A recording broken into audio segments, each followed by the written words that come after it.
Good morning, everybody. I'm Ken Phelan. I'm the Chief Technology Officer for Gotham. This is our ongoing series of CTO Tech Talks.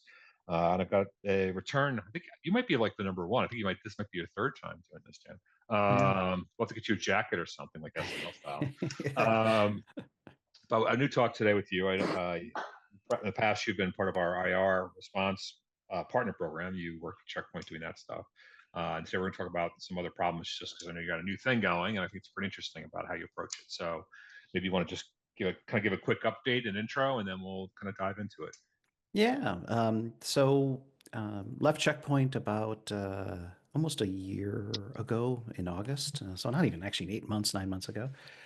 Um, and decided to try to do something a little different. So myself and my CTO, Billy, looked at a couple problems and we decided that we would give it a chance to try to put our shingle out there and see what happens. And part of the conversations today is about some of the things that we're working on, mostly around security operations and making it more convenient and easy and financially viable for most companies, and trying to change the entire security operations mindset, which is kind of a big tall order. And I don't do anything small, so I Yeah. figured, what the hell? Let's try to do something crazy big, and that's where we're at. So yeah, the last 12 years I was at Checkpoint. I was responsible for all the advanced services, the MDR, IR, so on and so forth. And before that, service providers and yeah, all the things that don't exist anymore. All right. That's the way I typically put it. Nice. Nice. Yeah, we were just talking. So we got on, and obviously you and I speak a lot. So, but we were just talking, getting out of here about sort of that joint experience that we've got about like being the person people call when there's an incident, and obviously you're doing the IR stuff, and on the Gotham side, we do a lot of recovery, just recovering the systems and resiliency and getting things back and functioning. So you have this sort of joint shared trauma of trying to help people. We're talking about being the fireman and showing up when the house is on fire and trying to help that. I mean, do that experience of doing that for so long? I mean, I guess I want to say like what were some of the key pain points that kind of drove you towards this? Like you get there and you want to help, but and so where what did you see as some of the experiences that kind of drove your thinking right now? Well, I think the key thing was almost, I would say 99% of the cases. It didn't matter if you were small, large, giant enterprise, some money, no money into your security program. There was a common theme, and the common theme was they didn't have the visibility of the infrastructure. And that takes many different forms, but the primary one was they didn't have any logs, right? We would have to go in and reverse engineer the entire environment to get that one tiny little thread to try to figure out the crime scene, essentially. And that one step took weeks, months. Right, right. And in some cases, we couldn't do it because they just didn't exist, or the customer didn't understand, or they literally had no log retention at all to be able to look at things. And the second pain point was, some customers did have, the infrastructure to do these things, but they had to make so many concessions, right? So the first concession was, well, I can only put so much data in my SIM because it costs me too much money. And we were thinking, why do you continue to, do the same action over and over, expecting a different result, and it doesn't work, right? So they kept trying to cram more stuff into the SIM, and they couldn't because they couldn't afford it, and it just starts a spiraling kind of event where they just didn't log the things they needed to log. Seems basic, but it's, the key thing in the IR investigations is to have data to actually investigate. Yeah, I mean, as a whatever consultant seller in this space, like people have not liked their Sims since Sims were invented. Like that, like if you want to like call a customer and get a quick conversation, like, hey, I'm sure you hate your Sim. Where are you? Because you buy them, they last for 2 or 3 years, and they seem to go out. They kind of cycle through them, and it's like in my mind, it's got to be something fundamentally wrong, right? With that kind of turnover in a technology area, is it over promise under deliver? Is it just not physically possible? Like, what is this? What is the problem with Sims at a high level? You cannot be everything to everyone for everything. Right. And when you think a SIM is going to accomplish all of the things that you have on your list, and some customers' list is excruciatingly long, you're going to fail.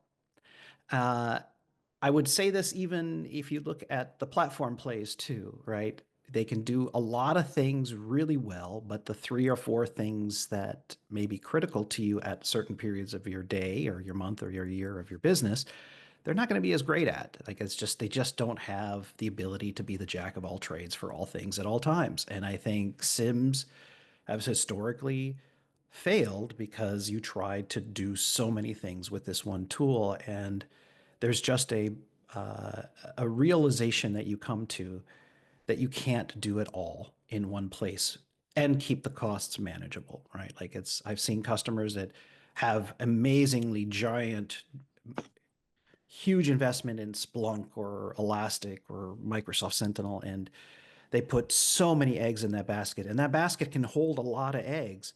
But then when they get the bill, they realize that, wow, I can't actually afford to put my eggs in that basket anymore because it's just the cost of just ballooned so out of control after 6 months or a year that they can't manage it. And the other thing is it's really complicated, right? Like if you expect a sim just to sit there and adapt to you, you will fail. Right. If you continually adapt with your environment and use your sim as sort of this nebulous thing that continuously changes all the time because that's the reality of the landscape, then you might have a chance. But do you know how many people it takes to do that? Right? Like it takes a Right. lot of people to do the care and feeding and the management around the rules, the integrations, the dashboards, the plumbing. It's a lot. It's a lot. Yeah. Yeah, I mean, and at the end of the day, maybe we need more than one basket, right? If you need a basket and a storage, but let's get into that like that list of things we're trying to do here with this, right? I mean, like it Yep. starts like to me, it starts with like it's the thing the SOC team wakes up and looks at every day, right? So it's like how would you kind of like that capability of like what's important to me right now? What do I follow? What are my actions? I mean, is that an area you think we're doing well? I mean, you'd agree like that's like what I mean, I don't know, what would you call that workspace of like Yeah, so there's this whole area of what we call detection engineering, right? right, So there's a whole subject inside of security operations that you've got a team of folks that are doing nothing but detection engineering. And what they do yeah, is they look at the products, they look at the infrastructure, and they create detections that feed the security operations center to investigate, right? So it starts the actual machine running. The challenges are that detection engineers have to be extremely attuned and astute and understand both the business, the products, the infrastructure, the DevOps cycles, the development cycles. I mean, all the things that are related to the business to be able to create detections that actually work.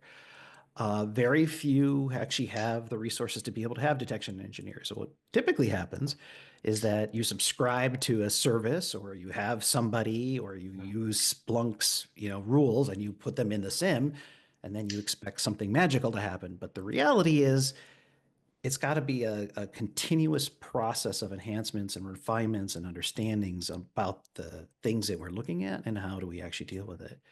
And I will say that the SIM also, from a SOC perspective, right? So the SOC guys that are dealing with that output of those rules and those alerts, they're challenged too because maybe the rule's bad. Maybe it needs more context. Maybe it needs more data. Maybe it's just too noisy, or maybe it's a good one, but we need to investigate a little bit. And then you get into this whole other world of automation, right? So there's this huge, giant push to automate all of the investigation parts, which is great.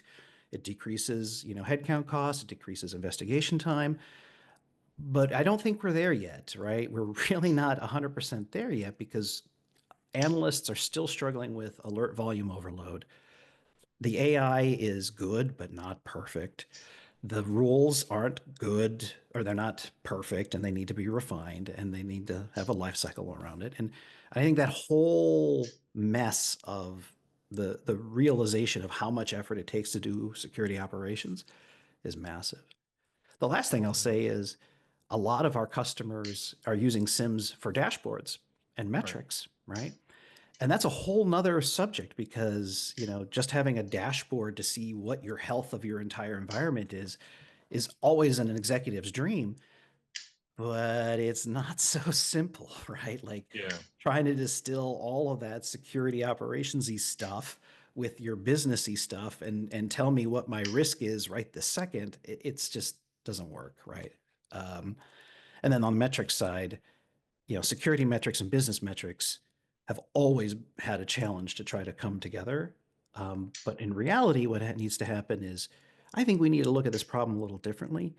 I think we need to start with the business and work our way up instead of just looking at product output. We need to look at the holistic security profile of the entire environment in aggregate and not just look at product outputs or security product outputs, but look at the entire life cycle of a company and understand where the golden eggs are and how to monitor the golden eggs appropriately in a security operations context and work our way up into the products instead of the other way around. Yeah, it's a tough conversation. I mean, you said a lot, but I think that first element of the data detection engineers and how they're operating, I think that's to me, one of the key areas in which the providers, the technology providers, sort of overpromise and underdeliver in the sense of like, I talk to a lot of clients who, have relatively small cyber teams, in the 3 to 7 people space, and just the concept that Splunk's going to come in with so much, capability that you don't need to work it. Like, no, it's really a platform. You really need the right staff to do those things. So I think that's an area where I think the customers are challenged. And I love this comment about the business stuff too. I think one of the challenges with cyber is just for years we kind of wanted the board's attention, and by gosh, we now have it. Yeah, but um, I'm not sure you were ready for what you were asking for. yeah, and trying to bring a board member into a SOC and explain the value, and they're looking up the Starship Enterprise and all the screens, It doesn't and mean anything. It it doesn't doesn't, mean right, anything. it Right. doesn't, like good for you in the screens. I'm glad CNN and the Weather Channel is up, so in case we need to know about that stuff. But I mean, meanwhile, it's hard to communicate that Yeah. value to them. Yeah. But I think the challenge for the detection engineer is actually it's not about the technology. Like we could create any detection you want with the tech we have, right? Like Right, literally, if I wanted to say, hey, anytime Ken gets an email from Fred, that's trivial, right? Like, or right, if anybody has a pattern that they want to observe inside the system, we can observe it. The problem is I don't think we're asking the right questions about what we're observing, right? right, Like we don't really know the business well enough to be able to say, hey, the widget making machine is doing something weird. Like, right, when's the last time a security person really spent a lot of time understanding the widget making thing, or the factory line, or right. the consulting process, or whatever the thing that business does is really the thing that the company wants to secure, right? All this Yeah, other stuff is just noise. Like malware is noise, phishing is noise. Those are just attacks inbound to you that you'll need to manage. But what about the actual security paradigm? What are you wasting all of that time for? Like you're trying to chase your tail continuously. And there's a right, point where you get tired of it. And that's where we're at. As an industry, we're tired of chasing our tails and always being responsive or reactive to every single one of these events. And I don't think we're ever getting ahead.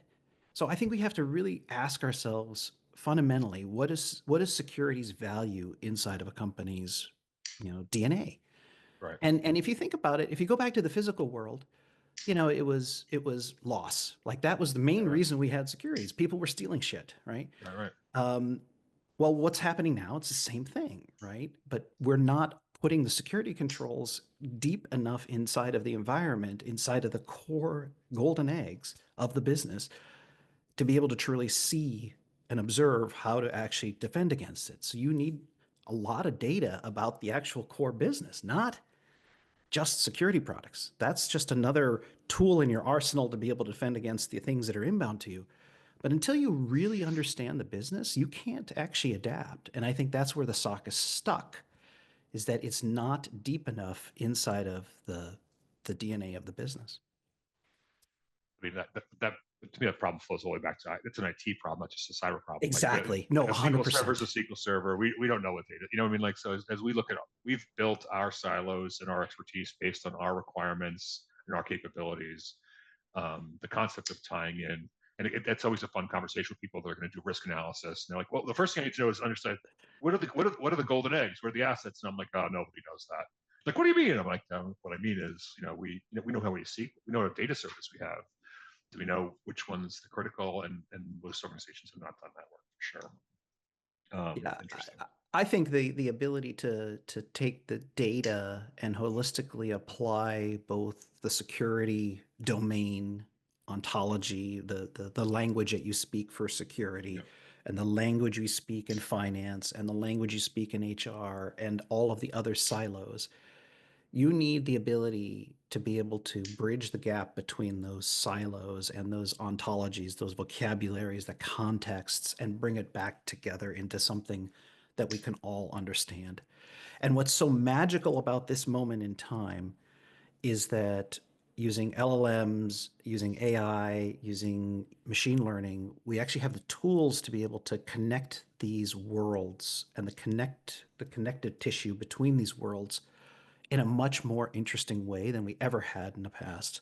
Because previously you have these silos and they were stuck in their language, their fiefdom, their little world, and they were, Mhm. so stuck you couldn't understand what a TPS report is, or you couldn't understand what a IP is, or an MD5, or any of these things, right? These vocabularies couldn't cross boundaries. And now I think we actually have an opportunity to make them cross. And I think that's where security operations is really heading, is understanding all elements about the entire business end to end and not be stuck with just the domain of security products. Yeah. I think just to switch gears a little bit back to like what you said, detection engineers and all that's like as I think about this problem, I think, one of the places a lot of people are doing the work is in the individual areas, like the EDR vendor, the network, the NDR vendor, all these guys. They're doing a lot of work to do a better job of signal to noise within their data sets, right? Like, and I think there's this concept that they almost, I almost see these people, some of them like trying to almost sell themselves as SIMs, like, oh, you know what? I'm already doing the most important thing. I'm doing NDR. I'll be a SIM, but I'll just throw the other stuff in the corner. I don't really need, because what I'm really going to do is do a great job now analyzing my data. I mean, backing into that and telling your detection engineers to work in the CrowdStrike, you know, monitor, not work in the. Do you think there's a play there? I mean, does it belong separately? Does it belong together? Do you think that does that come together at some point? Look, I'm not going to sugarcoat it. The reality is that on EDR in particular, there's 4 or 5 vendors that have enough telemetry to get you a little further than uh, other domains, right? So Right, EDR in particular has this unique place in the world where it gets so much data that you can work with it and do some really cool things with it, right? And you can right, extend your reach a little further, right? Like you could easily go into the browser, you could easily go right. into email, you could go Yeah, easily, in a couple of different these subject domains, and you can get a lot of value out of it. But they're still constrained, right? They right, can see this, but they can't see this, and they certainly can't see other galaxies unless they bring it all together. And you can see that, right? right, right. CrowdStrike is making a huge play on the SIM space by bringing in third parties. Same thing for SentinelOne. Yep, Same thing.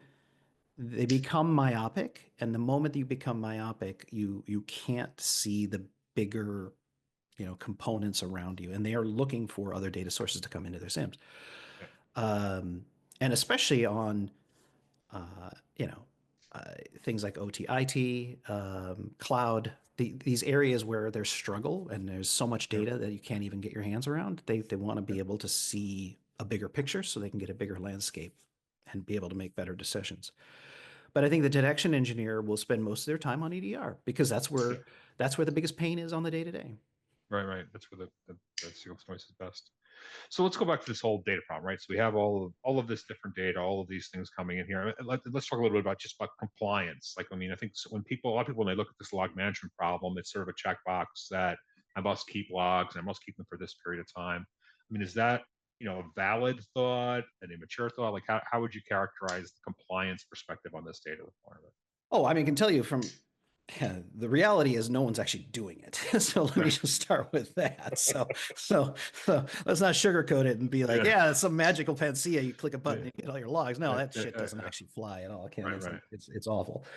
Um, I mean, just like I was having this conversation with Billy, my CTO, 5 minutes before, and we were dealing with a customer had some log data, and they had 7 different time formats for their logs, right? Like we can't even get that right as an industry. Right.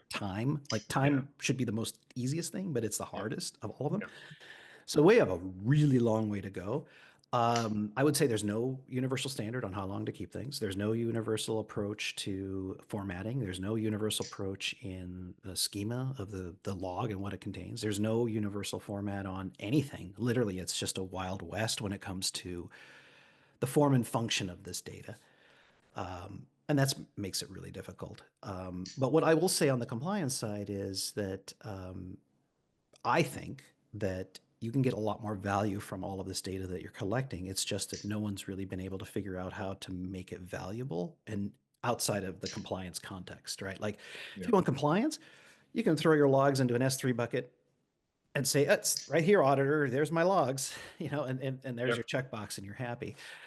But that's a lot of cost and a lot of maintenance and a lot of headache for almost no value. It's just a checkbox, right? And right, and I think there's a huge, huge, huge opportunity, especially again, these logs are a snapshot of your environment. They're a right, snapshot of your day-to-day operations. They can be used in LLMs going forward if you use them correct, right? right, This is like the knowledge base of your company. You just don't know it, right? And no one's right, using that data for that. And I think that's what will happen over time is we'll get more and more of this data centralized to give us a better understanding of what's going on in the environment. right. So how do you do that? How do you evaluate when people come are talking about what to save? Like, and again, Mhm. there's so many different, like, Cribble's making a living. We saw a lot of Cribble, so people can kind of filter some of this stuff. But like, and by the way, I've also, not to like throw investigators under the bus, but I've been in fights with investigators that don't that want a full PCAP of everything that left the perimeter, like Right. crazy, in my mind, crazy amounts of detail. So, when you're talking to somebody, if you're creating an architecture and talking about what to save, what should be saved? Yeah. So we start with obviously the things that make the biggest impact for the business and investigations, right? So I start with a really hard one immediately. All of your Active Directory logs, Right. right? Like let's just start with the hardest one, which is it is nearly impossible to say this statement and get to what I'm asking for. I'll just Right. start Right. with that, Yeah. right? Yeah. All of your AD logs, all of your host logs, all your application logs, all your cloud logs, all your VPC logs, your firewall, your DNS, your NetFlow. We can argue if PCAPs make sense. Can Yeah. I would argue that the rate of, the overhead of the protocols themselves Right. aren't as valuable in an investigation as, Mhm. say, a browser Yeah. snap or a machine snapshot. But we can, Okay. but yes. So I think there's definitely a spectrum of value, and there's a spectrum of what you must have. And Right. email, endpoint, your security products for sure. Your AD authentication is a huge one, but that adds up to being Terra and Terra already, right? We're not All even right. Yeah. getting into any of the other subjects, right? Yeah. Yeah. Yeah. No, I think I think, what it's on us to kind of talk about the value of that separate from, it's, you say investigations, there are incidents that happen all the time. This isn't just like the bad day ransomware day. Like there's day-to-day value that your team needs to get from this stuff. And is there, do you think it's being underused now? Like what, like how can people get more value from that data, assuming they make the investment? Yeah, so I think you start with making it available and usable by all of the business stakeholders, right? Right. So historically, most of the security data has been siloed inside of the security team. I think that's a mistake. I think you need to allow this data to be able to be accessed and used by others inside of the organization to truly understand what's going on in the system. To your point, it's really complicated, right? Like if you have a company with 15 silos and 15 different business units, business unit A has no clue what business unit B is doing on a day to day, but maybe they have a need or a desire to be able to access this data that could give them an understanding of what they're looking at or what they're dealing with. So I think breaking down these silos has always been a dream, I think, of mine because I think Yeah. they're awful, especially for productivity across units. But you have to enable it then, right? You need to find ways to allow folks to be able to use all of this information. And I think you do that a number of ways. You do that through APIs to allow things to communicate with each other more freely. I think you do this through new visualizations and new, visual ways to approach this data because it's been so textualized, you're losing the ability to process it because humans don't read well. They look at things and they see pictures really well, but they don't Words hard, Yeah. picture good, right? Like, so that kind of stuff we need to work on. And we get drive value out of it and have the system start telling us more things about the patterns it's observing versus us having to tell the system what to look for. Yeah. So there's a lot of I value there. was in a meeting yesterday, internally at Gotham, and we were having this conversation about email flows to customers. Like, how much email does a customer get? Are we spamming them? Like, obviously, you have to be cautious as a provider about providing value, but not being annoying. And kind of floundering around. I was like, by the way, like, I could tell you how many emails we send and who sends them out from. Like, we sat and just, I called my Splunk guy, and oh, here's the numbers. Here's what we have. I don't think people sitting in these business meetings understand the data, what the data they have, and where the value is. So a lot of times we're making decisions without the data points, right? And I think that's a good Bingo. point, right? Bingo. And then you say, okay, well, let's let this bot figure that out for me. But the Right. bot doesn't have enough context to make that decision itself Yeah. either, right? Like, not, I'm saying it has some cognition there, but I'm not saying that. What I'm saying is it's operating inside of a box. And if you could give it a little more information, it could make really, really good decisions about how much you should spam someone or not, right? Like, you could All give right. it some variables to say, oh, Dan gets 15 emails from you for today. Well, let's maybe tone that back for the next 2 weeks, because that's fine, because humans forget, like, the spam ratio, right? If it happens every Yep. single day, multiple times a day, they get pissed. But if you do it over 14, 15 days, you can be smarter about it. Like, that kind of stuff. Yeah, exactly, Ken. That's exactly what I'm talking about, is just finding the nuances with the data to be able to make really, really informed decisions, or have the machine start making these decisions for you. Yeah. I think that's one of the reasons, like, Splunk's done so well, because if the data isn't Splunk, it's highly addressable. But I think a lot of these other times people, and again, there's challenges there too, because the Splunk, it's very crazy expensive. It gets slower and slower. Like that, it doesn't really scale to the level we want to. So they've got their challenges. But then there's a lot of these solutions that we talked about, like you took to the S3 buckets, that where people are dumping it just for the checkbox, it's completely unusable. And I think some of the large, like, log storage products aren't that much better than that. That's just almost what they are. So, like, what, I guess, are there stepping stones? Like, how do you kind of get people over that lip? Yeah, so I think the first thing is you have to show them what you can do with the data, right? So give concrete examples of what value you can derive from data that you've stored, right? So especially for the customers that are just putting in S3, I think they forget what this data actually, I think they just dismiss it and say, oh, Right.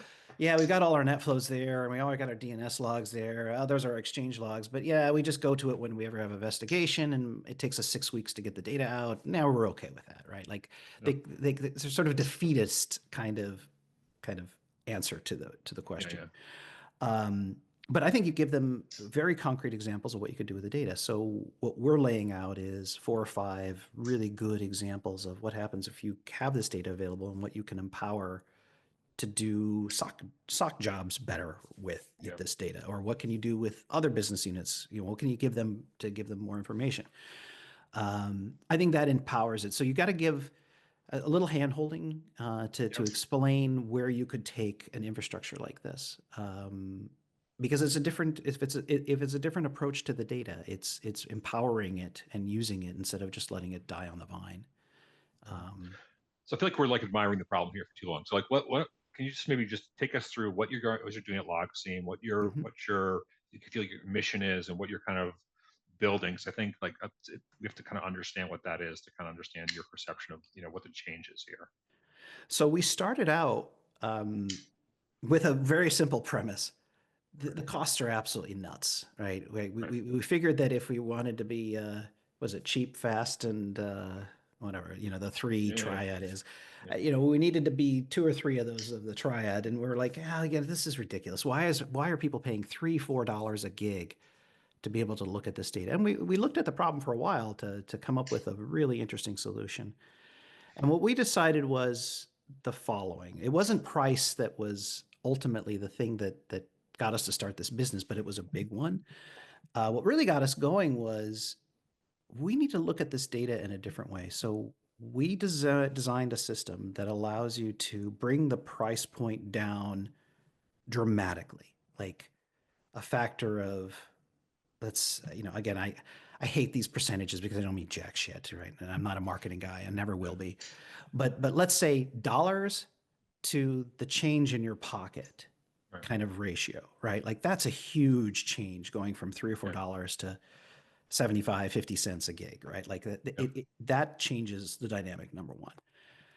Number two, we wanted to have the ability to have freedom to be able to analyze the data. And where we were getting stuck with Splunk and SIM and all the other ones is the compute.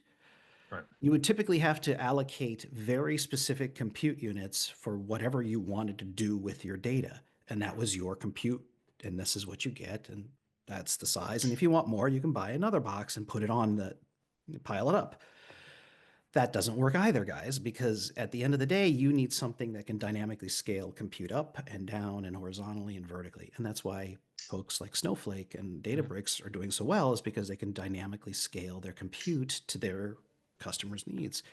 We did exactly the same thing, Right. but we did it with very, very inexpensive compute. And then the last thing we wanted to do was make the data always available and open and give you the analytics tools inside of that compute to be able to ask any question you want of the data instead of being stuck in a very rigid box.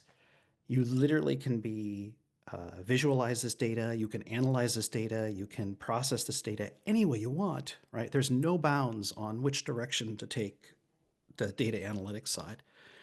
And that's the most exciting thing for me is that you kind of remove the barriers of the data because it can be technical. And Mhm. now you'll be able to interface with our system to be able to ask very simple questions like, can you show me all the emails that Gotham sent to all of our customers over the last Right. 6 months that were, XYZ? In plain English, no SQL, no nothing. Yeah. You don't need a specific engineer to do it, and you'd get your answer. And I think that's the core value prop of the system is speed, flexibility, and then the cost, and bringing that way, way down to a point where anybody can utilize that.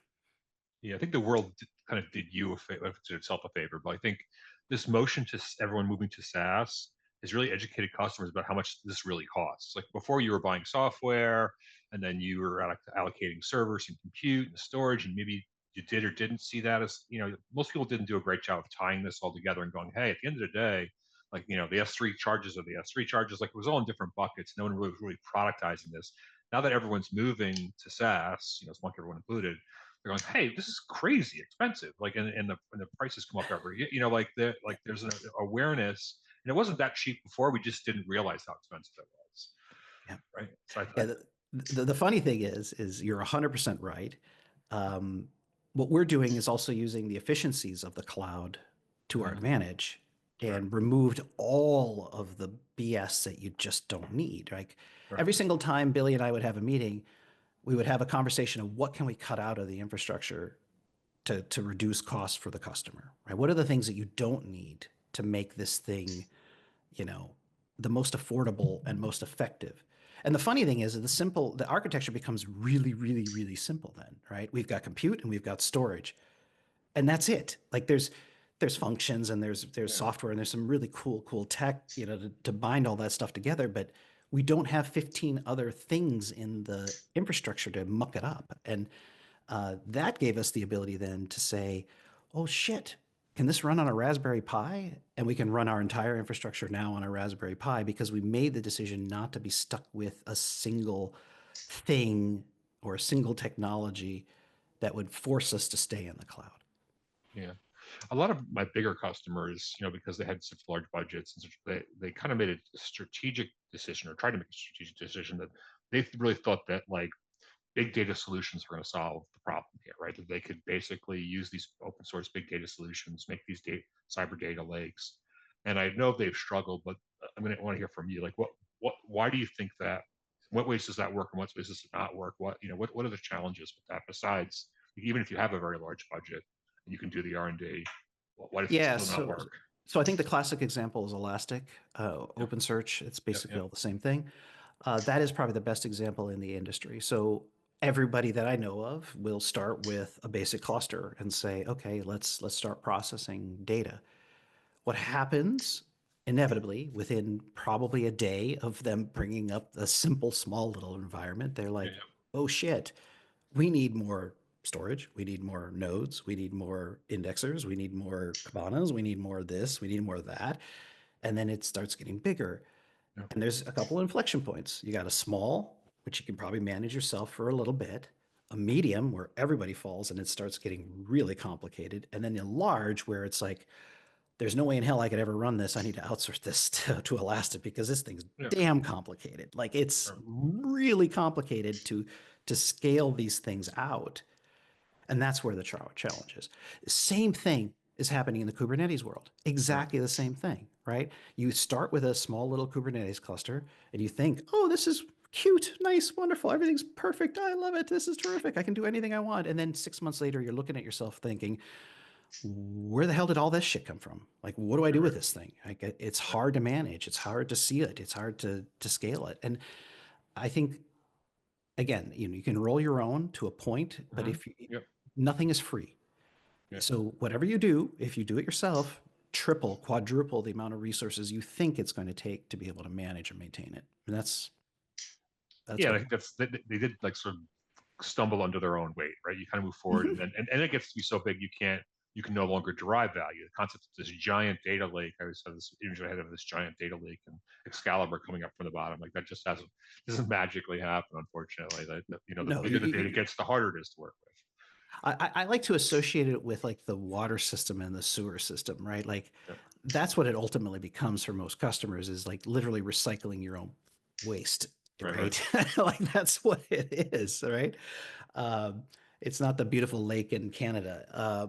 It's chlorine and all the other chemicals you have to do to clean the water to get it back usable, right? Like that's really what a data lake is Right. is Right. that because it takes a lot to maintain this stuff, right? Like you Yeah. can't just put stuff. It's not like this magical place where you just put stuff in. I met a couple customers the other day where I literally had this visceral reaction. You guys ever watch those show Hoarders? And you Yeah. go into these hordes, that's what their data lake becomes, is a Right. Right. horde. And a horde is not a good place to be, right? It's Right. just barely making it. It's fundamentally broken. It needs to be completely taken over and cleaned out.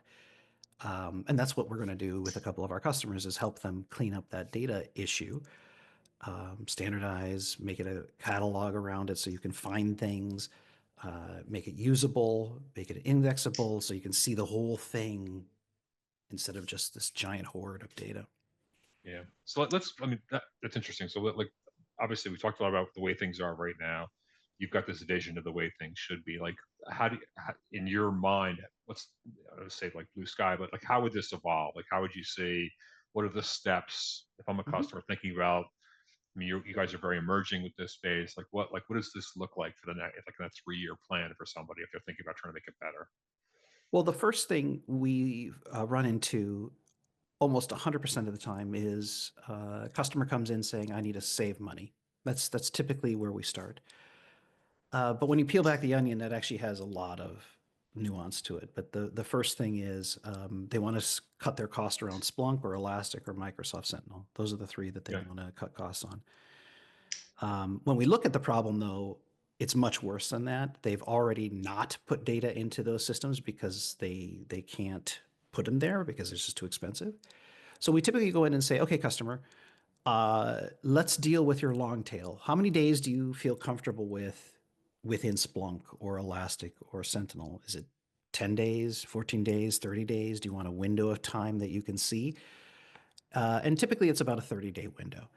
And then what we tell customers is like, okay, well, after that 30 days, why don't we just put the data into LogSeam to give you an opportunity to visualize it, work with it, and you can work with the language you want and do all the things that you already do in all those other platforms, but in a much, much, much cost-effective way.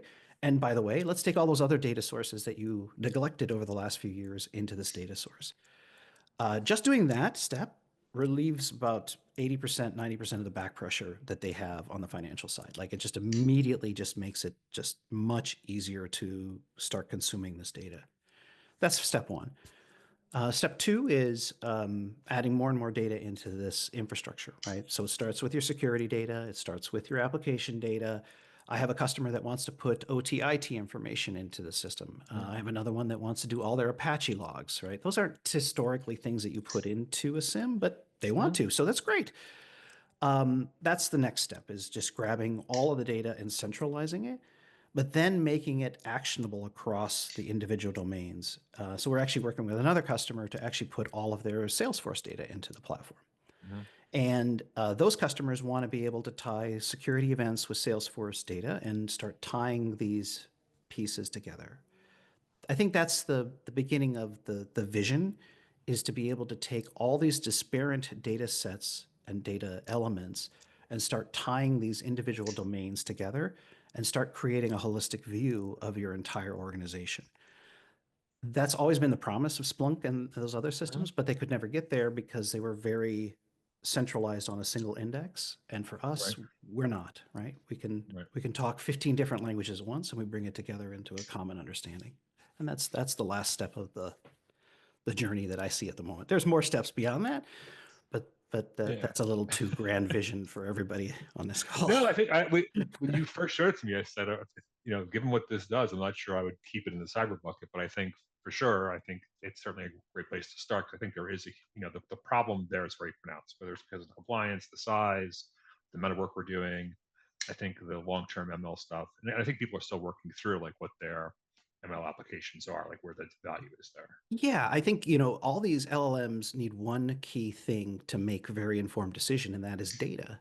And you see everybody racing. Like there's this giant land grab about getting data into LLMs to train them. And that's great. But how's a common corporation going to be able to do that, right? Right, right, right. And what kind of form does that take, right? Looking at all your PDFs, looking at your Word docs, looking at your SharePoint, looking at your emails, looking at your financial data, your lawyer data. I mean, there's so many different subjects there that bringing Right. it all together is where we're struggling. But you're going to need a centralized system that the LLM can read through and parse through quickly, very, very quickly, to be able to build these models. And that's another area that we're playing in. Yeah, that's awesome. All right, let's just about as much time as I was going to spend here. I think we could. Is there anything we didn't talk about, or think, or I think this is a good overview of what the problem is and how you guys are approaching it. But I mean, is there anything specific you think we didn't touch on? Well, I think, there's a lot of confusion about where each one of us in this sort of landscape of Yeah, yeah, security yep, operations fits. I would say we are squarely in the advanced security analytics data lake. And it's like I could have yeah, like yeah, this giant acronym. I don't know what the hell to call this damn thing, Ken. Like it could be called yeah, Bob for all I care. But the point is that that segment of the Gartner, whatever they decide is the yeah, definition of this thing, that's where we're playing today. In the future, I think we'll kind of expand in different directions, but for the initial sort of direction is let's get your data in, let's get it affordable, let's use it, let's empower you to use it, let's focus on security to start with, but then ultimately it'll be a bigger conversation. yeah. I think for me, like again, the conversations I'm having with customers, I don't say it's the challenge, but part of the the the shift in context, the lens shift is really thinking about cyber data versus cyber products. Like we're very used to thinking about EDR and SIM and this, and we see these as different problems. But sitting down and really having a cyber data model, I'll call it that, is I think been challenging for people. So trying to find, the data guy inside the cyber team or even because Yeah. even that position sometimes doesn't even exist. You know what I mean? No, it Like doesn't. It doesn't. right, This is a whole nother realm. I right. think, Ken, I just had this thought just while you were talking. It's like, you know, I've been doing this for 30 years. You're probably about the Yeah, same yeah, time frame. How many different endpoint products did you play with in those 30 years? Right? Like back to your yeah, data yeah, product versus yeah, data yeah, security data. And right. I, we're going to continue to have this, change all the time around the products. The products are important. And look, I spent the last 12 years getting a nice paycheck from a security product, and I'm building a Yeah, security product. yeah, So I'm not going to diminish the value. I'm just going to diminish the focus. And I think the focus has been lost. I think it needs to come back to a couple fundamentals. And if we don't have those fundamentals, I think we're in for a world of hurt when AI really starts doing some serious ass crazy shit. And we're right. right on the cusp of that. Right. And we need systems that can see what they're doing, not what we're doing. Correct. Correct. No, I think it's an educational process. No, I love that. All right, Great. this is awesome. Thank you so much for coming in. It was great as always. I'll have to get you that jacket. Like I said, you're a three timer. I'm sure you'll be more. And I obviously thank everybody for listening. If you have any questions, you can reach out to Gotham. Us, we'll get you in touch with Dan and his team, and we'll glad to show you what a good cyber data model might look like for you. So, thanks, Excellent. Dan. Yeah, Have a thanks great so day. much, Ken, and everybody Yep. at Gotham. Take care, everybody.